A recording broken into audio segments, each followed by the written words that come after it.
Presiden Prabowo memanggil Hercules, mantan preman legendaris dari Tanah Abang, ke Istana Negara untuk membantunya menangani maraknya premanisme di pasar Tanah Abang yang semakin tidak terkendali. Prabowo percaya bahwa hanya seseorang seperti Hercules yang memahami dunia jalanan dan memiliki pengaruh di kalangan preman dapat menyelesaikan masalah ini dari dalam. Pasar Tanah Abang kembali bergejolak. Premanisme yang dulu sempat mereda kini bangkit lagi dengan wajah baru. Para pedagang mengeluh karena pemalakan semakin menjadi-jadi. Setiap hari, uang keamanan harus mereka setor kepada kelompok-kelompok liar yang menguasai wilayah.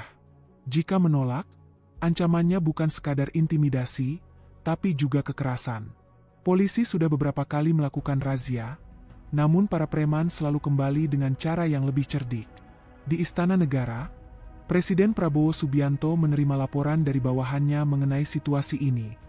Ia memahami bahwa menangani premanisme bukan hanya soal penegakan hukum, tetapi juga pendekatan yang tepat. Jika dibiarkan, Tanah Abang bisa menjadi sarang konflik yang lebih besar. Namun, Prabowo tahu bahwa mengandalkan aparat saja tidak cukup. Ia butuh seseorang yang mengerti dunia jalanan, seseorang yang bisa bicara dengan para preman dalam bahasa mereka sendiri. Setelah berdiskusi dengan para penasihatnya, satu nama muncul dalam pikirannya, Hercules Rosario Marshall. Nama itu bukan sembarang nama. Dahulu, Hercules adalah penguasa jalanan di Tanah Abang. Namun, ia sudah lama meninggalkan dunia preman dan kini menjalani hidup yang lebih damai. Prabowo tahu bahwa jika ada orang yang bisa meredam situasi di Tanah Abang, maka orang itu adalah Hercules. Sebuah undangan resmi dikirimkan ke Hercules. Awalnya, ia terkejut. Ia sudah lama tidak berurusan dengan dunia preman, apalagi dengan pemerintahan. Namun, rasa penasaran mengalahkan keraguannya. Mengapa presiden memanggilnya? Apa yang sebenarnya terjadi? Setelah berpikir matang-matang, ia memutuskan untuk memenuhi panggilan tersebut. Hari itu, Hercules tiba di Istana Negara dengan mengenakan pakaian sederhana. Tak ada lagi sosok preman garang yang dulu dikenal banyak orang. Ia kini lebih tenang dan berwibawa. Saat memasuki ruangan pertemuan, ia disambut langsung oleh Presiden Prabowo. Pertemuan itu berlangsung secara tertutup, hanya dihadiri beberapa orang kepercayaan Presiden. Prabowo langsung ke inti pembicaraan. Tanpa basa-basi, ia menjelaskan kondisi di Tanah Abang yang semakin memburuk. Ia mengatakan bahwa ia butuh seseorang yang bisa menyelesaikan masalah ini dari dalam, bukan hanya sekadar mengandalkan aparat keamanan. Hercules mendengarkan dengan seksama, matanya tajam menatap presiden. "Apa yang Bapak inginkan dari saya?" tanya Hercules akhirnya. Prabowo menatapnya dengan serius. "Saya butuh orang yang bisa bicara dengan mereka. Bukan dengan senjata, bukan dengan kekerasan, tapi dengan pengaruh. Saya ingin kamu membantu mereka berubah, seperti kamu mengubah dirimu sendiri," kata Prabowo dengan nada tegas. Hercules terdiam sejenak. Ia tidak menyangka akan mendapat permintaan sebesar ini.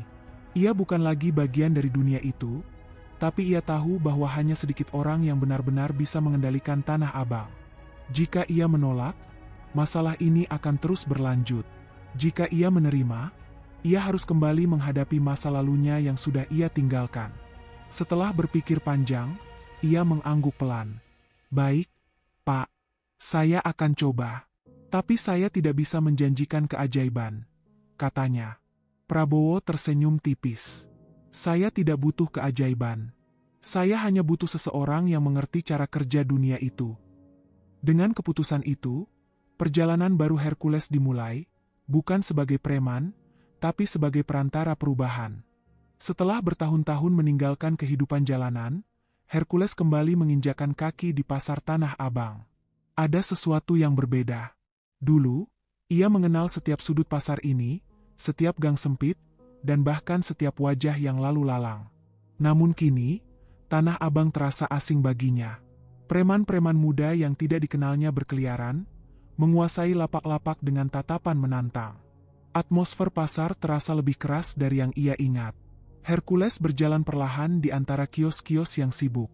Para pedagang memperhatikannya, beberapa berbisik pelan di antara mereka. Tidak sedikit yang masih mengenali sosoknya. Bang Hercules balik, seorang pria tua penjual kain bertanya heran. Hercules hanya tersenyum dan mengangguk. Ia tahu kabar kepulangannya akan menyebar cepat di kalangan para preman dan pedagang. Tak butuh waktu lama sebelum ia mendengar nama yang kini menguasai Tanah Abang, Boris. Mantan anak buahnya yang dulu hanya anak kemarin sore kini, menjadi penguasa baru di pasar ini. Boris tidak hanya mengendalikan preman-preman kecil, tetapi juga memiliki jaringan luas yang melibatkan beberapa pihak berkuasa. Ia tidak sekadar menjalankan bisnis keamanan ilegal, tetapi juga terlibat dalam perjudian, narkoba, dan penyelundupan barang. Hercules memutuskan untuk mencari beberapa wajah lama, orang-orang yang dulu setia kepadanya. Ia menemukan Ucup, mantan anak buahnya yang kini membuka warung kecil di sudut pasar. Ucup awalnya terkejut melihat Hercules kembali, tetapi setelah duduk dan berbicara, ia mulai terbuka tentang kondisi Tanah Abang. Boris beda, Bang. Dia nggak kayak abang dulu. Kalau abang masih ada aturan, dia main hajar aja, kata Ucup sambil menghisap rokoknya. Dari Ucup, Hercules mengetahui bahwa Boris menjalankan kekuasaan dengan tangan besi. Ia tidak peduli dengan pedagang kecil, selama mereka masih bisa membayar uang keamanan. Jika ada yang menolak, mereka akan dihancurkan. Para preman yang bekerja untuknya pun tidak memiliki kesetiaan, mereka hanya takut padanya. Itu perbedaan besar antara Boris dan Hercules. Di masa lalu, Hercules memimpin dengan karisma, bukan sekadar ancaman. Hercules tahu bahwa jika ingin merebut kembali Tanah Abang dari cengkraman Boris, ia tidak bisa melakukannya sendirian. Ia harus mencari cara untuk menggoyang kekuasaan Boris, tanpa langsung menantangnya secara fisik. Karena ia paham satu hal, Boris bukan hanya preman jalanan biasa, tetapi seseorang yang memiliki dukungan dari pihak-pihak yang lebih besar di balik layar. Saat ia berjalan menyusuri pasar, beberapa preman muda mulai memperhatikannya. Mereka tahu siapa Hercules, tapi mereka juga tahu bahwa ia bukan lagi bagian dari dunia ini.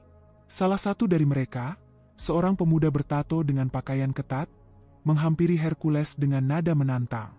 "Abang udah bukan siapa-siapa di sini. Ngapain balik?" katanya dengan nada kasar.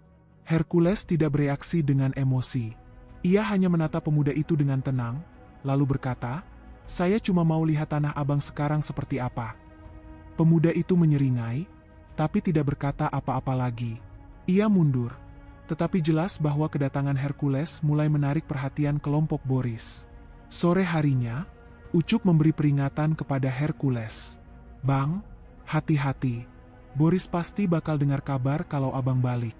Dia nggak bakal suka." Hercules hanya tersenyum tipis. "Bagus," katanya pelan. "Saya juga pengen ketemu dia." Di dalam hatinya, Hercules tahu bahwa ini baru awal dari sesuatu yang lebih besar. Ia tidak hanya kembali ke Tanah Abang, tetapi juga kembali ke permainan lama. Sebuah permainan yang kini memiliki aturan berbeda dan taruhan yang jauh lebih besar. Malam itu, Tanah Abang tetap hidup meski sebagian besar toko telah tutup. Lampu-lampu kios masih menyala redup, sementara kelompok-kelompok kecil preman berkumpul di sudut-sudut gelap, berbicara pelan dan sesekali tertawa keras. Nama Hercules telah menyebar dengan cepat, dan tentu saja, sampai ke telinga Boris. Hercules tidak menunggu lama untuk bertemu dengannya. Lewat Ucup, ia mengirim pesan sederhana, "Saya ingin bicara. Kita ketemu di tempat biasa." Tempat biasa yang dimaksud adalah sebuah kafe kecil di pinggiran pasar, tempat di mana dulu Hercules sering mengadakan pertemuan dengan anak buahnya. Boris datang dengan pengawalan. 5 orang preman bersamanya, duduk di meja terpisah, mengawasi dengan tatapan tajam. Sementara itu, Boris sendiri berjalan ke arah meja Hercules dengan senyum sinis. Ia sudah bukan lagi bocah yang dulu berada di bawah bayang-bayang Hercules. Kini, ia adalah penguasa Tanah Abang. "Bang, kau sudah lama hilang. Tiba-tiba balik dan ngajak ngobrol gue? Ada apa?" tanya Boris sambil duduk, menyilangkan tangannya di dada. Suaranya terdengar penuh percaya diri, bahkan sedikit meremehkan. Hercules menatapnya dengan tenang. "Saya dengar Tanah Abang makin kacau. Saya datang bukan buat cari masalah, tapi buat cari solusi," jawabnya, nada suaranya tetap rendah. Boris tertawa kecil, lalu menggelengkan kepala. "Dulu, pas lo masih di sini, semua orang hormat. Tapi dunia udah berubah, Bang. Tanah Abang sekarang bukan buat orang-orang yang cuma mau cari solusi. Di sini, yang kuat yang menang. Gue yang pegang semuanya sekarang, katanya sambil mencondongkan tubuhnya ke depan. Hercules mengangguk pelan. Ia sudah memperkirakan jawaban itu. Saya nggak datang buat rebut kekuasaan lo, Boris. Tapi kalau lo terus jalan kayak gini, menginjak orang-orang kecil, bikin ketakutan di mana-mana, percaya sama saya, lo nggak bakal lama di atas, katanya dengan nada datar. Tatapan Boris berubah tajam. Ia tidak menyukai nada suara Hercules yang terdengar seperti peringatan. Jadi lo balik ke sini mau ngajarin gue cara kerja? Tanyanya, suaranya mulai meninggi. Hercules tersenyum tipis. Enggak. Saya cuma kasih lo pilihan. Lo bisa atur Tanah Abang dengan cara yang lebih baik, atau lo bisa terus kayak sekarang dan lihat sendiri gimana akhirnya. Katanya, masih dengan ketenangan yang sama. Boris diam sesaat, lalu tertawa pelan. Gue nggak butuh lo kasih pilihan, Bang. Lo bukan siapa-siapa lagi di sini. Dan kalau lo masih berpikir bisa bikin perubahan, lo salah besar. Boris berdiri dari kursinya, memberi sinyal kepada anak buahnya bahwa pembicaraan sudah selesai. Sebelum pergi, ia menatap Hercules untuk terakhir kalinya dan berkata, kalau lo tetap ikut campur, gue bakal anggap lo musuh. Setelah pertemuan itu, Hercules tahu satu hal pasti, Boris tidak akan membiarkannya bergerak bebas di Tanah Abang. Kata-kata terakhir Boris bukan sekadar peringatan, melainkan ancaman terselubung. Hercules sudah lama meninggalkan dunia kekerasan, tetapi ia masih memahami cara berpikir seorang preman. Jika Boris merasa posisinya terancam, maka hanya ada dua kemungkinan, menyerang lebih dulu atau menunggu waktu yang tepat untuk menjatuhkan lawannya. Malam semakin larut ketika Hercules berjalan menyusuri ganggang sempit di belakang pasar. Ucup menemaninya, wajahnya dipenuhi kegelisahan. Bang, gue tahu Boris itu orang yang keras, tapi kali ini beda. Dia punya dukungan dari orang-orang gede di belakangnya. Lo yakin masih mau jalan terus? Tanya Ucup dengan suara pelan. Hercules berhenti sejenak, menatap Ucup dengan tatapan penuh makna. Justru karena dia punya dukungan itu, kita nggak bisa biarin dia makin besar kepala. Jawabnya, gue nggak datang buat perang. Gue datang buat ngasih pilihan. Ucup menghela napas panjang. Ia tahu Hercules tidak akan mundur begitu saja. Tapi, Bang, kalau dia nyerang duluan? Hercules hanya tersenyum tipis. Biar dia yang nyoba dulu. Benar saja, hanya beberapa jam setelah pertemuan mereka, tanda-tanda ancaman mulai muncul. Beberapa anak buah Boris mulai menyebarkan desas-desus bahwa Hercules kembali untuk merebut kekuasaan. Mereka mulai menekan para pedagang agar tidak berbicara dengan Hercules. Bahkan, beberapa orang yang masih setia padanya mulai menerima intimidasi langsung. Puncaknya terjadi keesokan malamnya. Saat Hercules sedang duduk di warung kopi milik Ucup, 3 orang pemuda berbadan besar datang menghampirinya. Salah satu dari mereka, yang tampaknya pemimpin kelompok itu, menaruh tangannya di meja dengan kasar. Bang Boris nitip salam, katanya dengan nada mengejek. Dia bilang, lo lebih baik pergi sebelum keadaan jadi jelek. Hercules tidak langsung merespons. Ia mengangkat cangkir kopinya, menyesapnya perlahan, lalu menatap mereka satu persatu. Sampaikan ke Boris, katanya dengan suara pelan namun tegas, kalau dia punya masalah, datang dan omong langsung ke gue. Jangan kirim bocah-bocah buat main gertak. Pemuda itu tampak kesal, tapi sebelum sempat melakukan sesuatu, Hercules menatapnya lebih dalam, tatapan yang dingin dan penuh tekanan. Seketika, pemuda itu kehilangan keberanian. Ia melangkah mundur, mengumpat pelan, lalu pergi bersama teman-temannya. Ucup menghela napas lega. Bang, lo bikin mereka takut, katanya. Hercules menggeleng pelan. Mereka bukan takut sama gue. Mereka cuma belum siap untuk perang. Tapi ia tahu, jika Boris terus merasa terganggu, perang itu hanya tinggal menunggu waktu. Malam itu, udara di Tanah Abang terasa lebih dingin dari biasanya. Para pedagang sudah menutup kios mereka, meninggalkan jalanan yang kini dikuasai bayangan. Hercules masih duduk di warung kopi Ucup, menatap kosong kecangkirnya yang hampir habis. Ia tahu waktunya semakin menipis. Boris tidak akan tinggal diam setelah anak buahnya gagal mengintimidasi. Benar saja, sekitar pukul 2 dini hari, Suara drum motor terdengar menggema di gang sempit. Beberapa motor berhenti di dekat warung. 5 orang pria turun dengan langkah berat, masing-masing membawa balok kayu dan besi. Mata mereka penuh amarah, jelas ini bukan lagi sekadar gertakan. Mereka datang untuk mengirim pesan yang lebih keras. "Keluar lu, Hercules," teriak salah satu dari mereka. Ucup, yang sedang membereskan meja, langsung menegang. "Bang, kita harus cabut," bisiknya panik. Tapi Hercules tetap tenang. Ia tahu, jika ia lari sekarang, itu hanya akan menunjukkan kelemahan. Tanpa berkata apa-apa, ia berdiri dan melangkah keluar dari warung, berdiri di hadapan para pria itu. Seorang pria berbadan besar maju, mengenakan jaket kulit dengan tato menyembul di lehernya. "Bang Boris udah kasih peringatan. Kayaknya lu susah ngerti ya," katanya sambil mengayunkan balok kayunya ke telapak tangannya.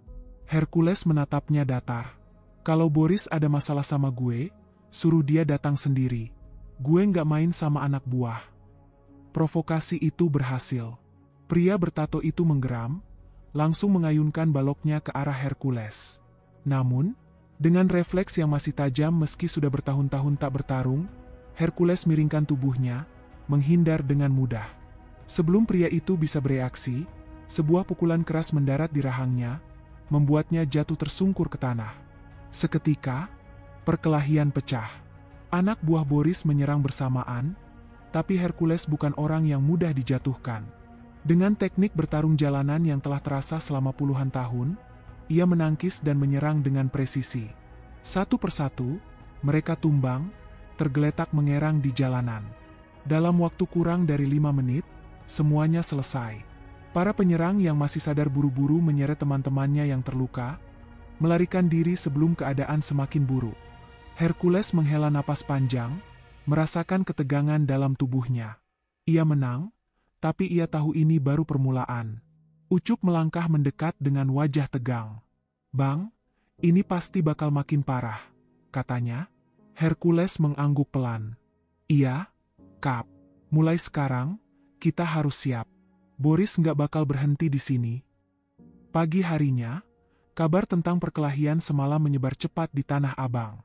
Para pedagang mulai berbisik-bisik, beberapa dengan nada kagum, yang lain dengan ketakutan. Mereka tahu Hercules bukan orang biasa. Jika ia sudah turun tangan, maka sesuatu yang besar akan terjadi. Di sisi lain, Boris semakin murka. Kekalahannya semalam bukan hanya soal gengsi, tapi juga ancaman terhadap kekuasaannya. Jika anak buahnya saja bisa dikalahkan dengan mudah, maka kepercayaan para preman terhadapnya akan mulai goyah. Ia harus bertindak cepat sebelum semuanya lepas kendali. Sementara itu, Hercules tidak tinggal diam. Ia tahu bahwa melawan Boris dengan kekuatan saja tidak cukup. Kali ini, ia harus menggunakan cara lain, sesuatu yang lebih cerdas. Bersama Ucup dan beberapa orang kepercayaannya yang masih ada di Tanah Abang, ia mulai menyusun strategi. "Preman itu kuat kalau punya uang," kata Hercules sambil menatap peta kecil Tanah Abang yang ia gambar di atas meja warung. "Kalau kita bisa potong sumber uangnya, dia bakal goyah sendiri." Ucup mengangguk paham. "Tapi, Bang, sumber duit Boris bukan cuma dari pasar. Dia juga main di perjudian dan barang selundupan," katanya. "Itu sebabnya kita harus cari orang-orang yang udah muak sama dia," jawab Hercules. Ia tahu pasti ada orang-orang di dalam jaringan Boris yang mulai tidak puas. Entah karena terlalu ditekan atau karena merasa dibayar terlalu murah. Kalau kita bisa tarik mereka ke sisi kita, Boris bakal makin sulit bertahan. Selama beberapa hari ke depan, Hercules mulai bergerak diam-diam. Ia menemui beberapa mantan anak buahnya yang dulu bekerja di bawahnya, membujuk mereka untuk meninggalkan Boris. Beberapa masih ragu, takut akan konsekuensi jika ketahuan, tapi ada juga yang mulai tertarik dengan gagasan mengakhiri kekuasaan Boris. Di saat yang sama, ia juga mendekati para pedagang yang selama ini diperas. Ia meyakinkan mereka bahwa ada cara untuk melawan tanpa harus tunduk selamanya. Dengan dukungan mereka, Hercules bisa mengurangi aliran uang ke kantong Boris, sedikit demi sedikit. Tapi Boris bukan orang bodoh. Ia mulai mencium gerakan ini dan menyadari bahwa kekuasaannya sedang dirongrong dari dalam. "Kalau mereka nggak mau tunduk, kita kasih pelajaran," katanya dengan marah kepada anak buahnya. Dan malam itu, Boris mengambil langkah pertamanya untuk membalas. Sebuah warung milik salah satu pedagang yang menolak membayar upeti dibakar habis. Itu adalah peringatan bahwa ia masih mengendalikan Tanah Abang. Namun, alih-alih ketakutan, kejadian itu justru membuat para pedagang semakin marah. Mereka tahu, ini saatnya memilih, tetap tunduk pada Boris, atau berdiri bersama Hercules. Udah berubah, Bang. Tanah Abang sekarang bukan buat orang-orang yang cuma mau cari solusi. Di sini, yang kuat yang menang. Gue yang pegang semuanya sekarang, katanya sambil mencondongkan tubuhnya ke depan. Hercules mengangguk pelan. Ia sudah memperkirakan jawaban itu. Saya nggak datang buat rebut kekuasaan lo, Boris. Tapi kalau lo terus jalan kayak gini, menginjak orang-orang kecil, bikin ketakutan di mana-mana, percaya sama saya, lo nggak bakal lama di atas, katanya dengan nada datar. Tatapan Boris berubah tajam. Ia tidak menyukai nada suara Hercules yang terdengar seperti peringatan. Jadi lo balik ke sini mau ngajarin gue cara kerja? Tanyanya, suaranya mulai meninggi. Hercules tersenyum tipis. Enggak, saya cuma kasih lo pilihan. Lo bisa atur Tanah Abang dengan cara yang lebih baik, atau lo bisa terus kayak sekarang dan lihat sendiri gimana akhirnya, katanya, masih dengan ketenangan yang sama. Boris diam sesaat, lalu tertawa pelan. Gue nggak butuh lo kasih pilihan, Bang. Lo bukan siapa-siapa lagi di sini. Dan kalau lo masih berpikir bisa bikin perubahan, lo salah besar. Boris berdiri dari kursinya, memberi sinyal kepada anak buahnya bahwa pembicaraan sudah selesai. Sebelum pergi, ia menatap Hercules untuk terakhir kalinya dan berkata, kalau lo tetap ikut campur, gue bakal anggap lo musuh. Setelah pertemuan itu, Hercules tahu satu hal pasti, Boris tidak akan membiarkannya bergerak bebas di Tanah Abang. Kata-kata terakhir Boris bukan sekadar peringatan, melainkan ancaman terselubung. Hercules sudah lama meninggalkan dunia kekerasan, tetapi ia masih memahami cara berpikir seorang preman. Jika Boris merasa posisinya terancam, maka hanya ada dua kemungkinan, menyerang lebih dulu atau menunggu waktu yang tepat untuk menjatuhkan lawannya. Malam semakin larut ketika Hercules berjalan menyusuri ganggang sempit di belakang pasar. Ucup menemaninya, wajahnya dipenuhi kegelisahan. Bang, gue tahu Boris itu orang yang keras, tapi kali ini beda. Dia punya dukungan dari orang-orang gede di belakangnya. Lo yakin masih mau jalan terus? Tanya Ucup dengan suara pelan. Hercules berhenti sejenak, menatap Ucup dengan tatapan penuh makna. Justru karena dia punya dukungan itu, kita nggak bisa biarin dia makin besar kepala. Jawabnya, gue nggak datang buat perang. Gue datang buat ngasih pilihan. Ucup menghela napas panjang. Ia tahu Hercules tidak akan mundur begitu saja. Tapi, Bang, kalau dia nyerang duluan? Hercules hanya tersenyum tipis. Biar dia yang nyoba dulu. Benar saja, hanya beberapa jam setelah pertemuan mereka, tanda-tanda ancaman mulai muncul. Beberapa anak buah Boris mulai menyebarkan desas-desus bahwa Hercules kembali untuk merebut kekuasaan. Mereka mulai menekan para pedagang agar tidak berbicara dengan Hercules. Bahkan, beberapa orang yang masih setia padanya mulai menerima intimidasi langsung. Puncaknya terjadi keesokan malamnya. Saat Hercules sedang duduk di warung kopi milik Ucup, 3 orang pemuda berbadan besar datang menghampirinya. Salah satu dari mereka, yang tampaknya pemimpin kelompok itu, menaruh tangannya di meja dengan kasar. Bang Boris nitip salam, katanya dengan nada mengejek. Dia bilang, lo lebih baik pergi sebelum keadaan jadi jelek. Hercules tidak langsung merespons.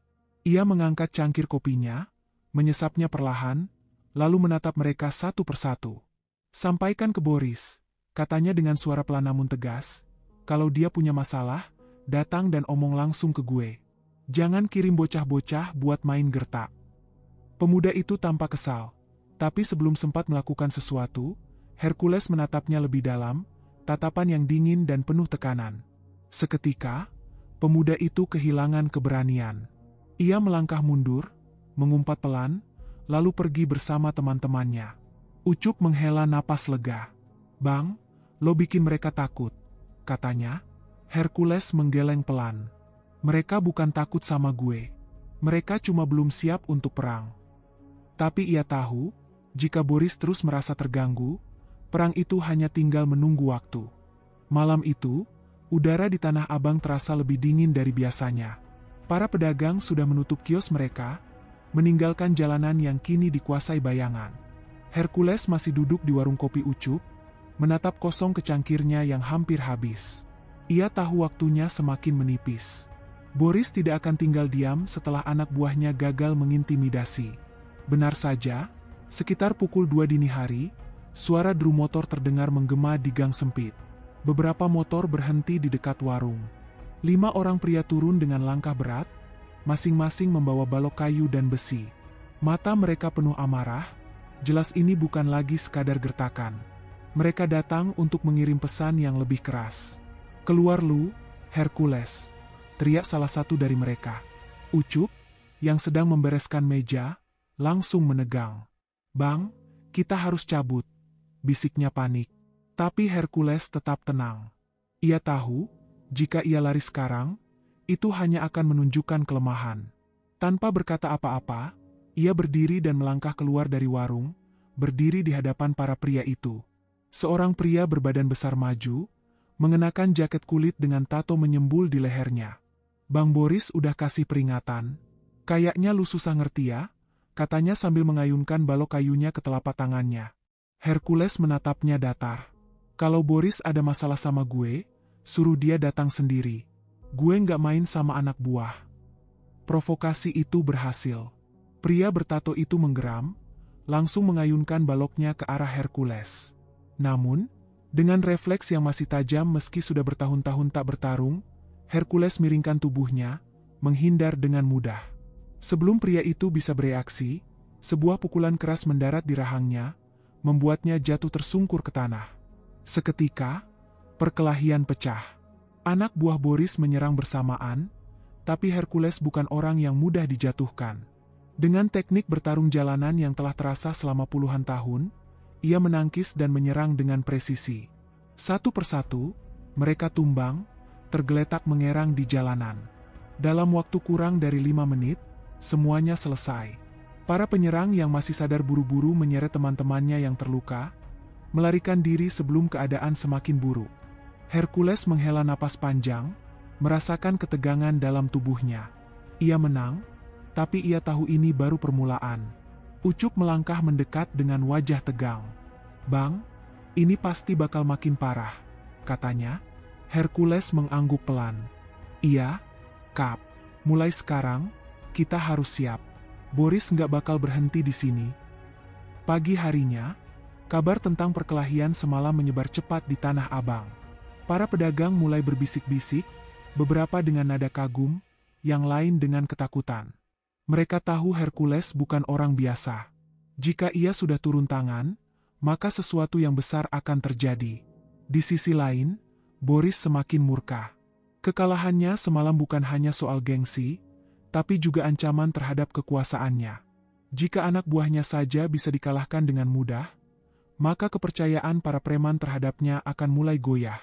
Ia harus bertindak cepat sebelum semuanya lepas kendali. Sementara itu, Hercules tidak tinggal diam. Ia tahu bahwa melawan Boris dengan kekuatan saja tidak cukup. Kali ini, ia harus menggunakan cara lain, sesuatu yang lebih cerdas. Bersama Ucup dan beberapa orang kepercayaannya yang masih ada di Tanah Abang, ia mulai menyusun strategi. "Preman itu kuat kalau punya uang," kata Hercules sambil menatap peta kecil Tanah Abang yang ia gambar di atas meja warung. "Kalau kita bisa potong sumber uangnya, dia bakal goyah sendiri." Ucup mengangguk paham. "Tapi, Bang, sumber duit Boris bukan cuma dari pasar. Dia juga main di perjudian dan barang selundupan," katanya.